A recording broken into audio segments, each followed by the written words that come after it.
네, 3년에 가까운 코로나 위기 영향으로 어려운 시간을 보낸 것 가운데 하나가 바로 여행업계죠. 그런데 이 와중에도 특수를 노린 여행업체들이 있었습니다. YTN 취재 결과 여행업 단체 회장이 이끄는 업체들은 3년 동안 1,000억 원이 넘는 계약을 따내며 승승장구한 것으로 확인됐는데 첫 계약부터 석연치 않은 점이 많았습니다. 김철희 기자의 단독 보도입니다.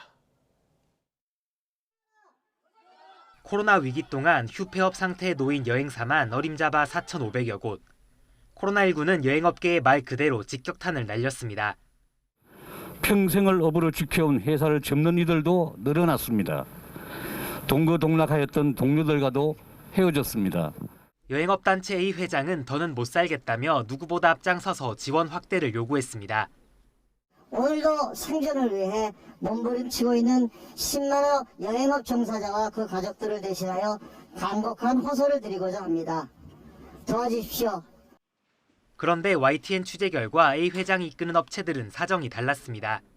코로나 시기 매출이 오히려 수십 배씩 증가한 것으로 확인됐습니다.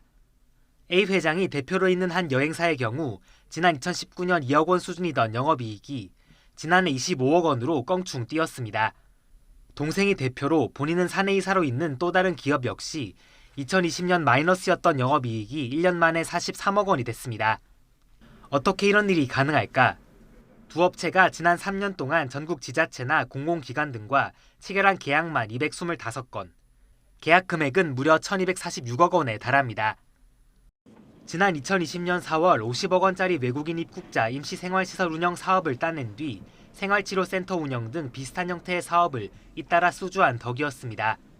그런데 두 업체의 계약 가운데 경쟁자가 아예 없는 수의 계약이 91%로 대부분을 차지했습니다.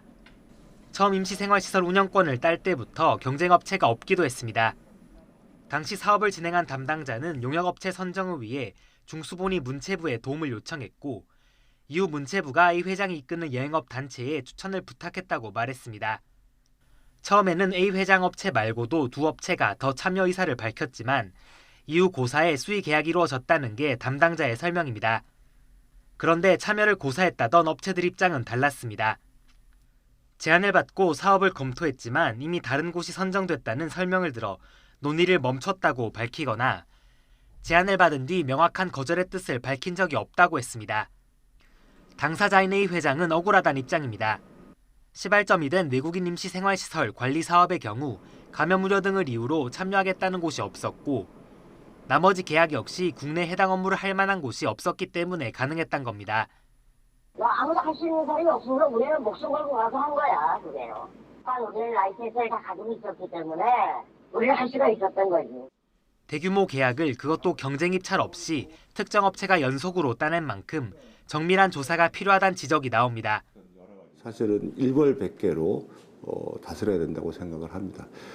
특히 중대본과 문체부가 이런 업체들에 대해서 수천억씩 계약을 따내는데 무슨 일조를 했는지 반드시 제대로 살펴볼 생각입니다.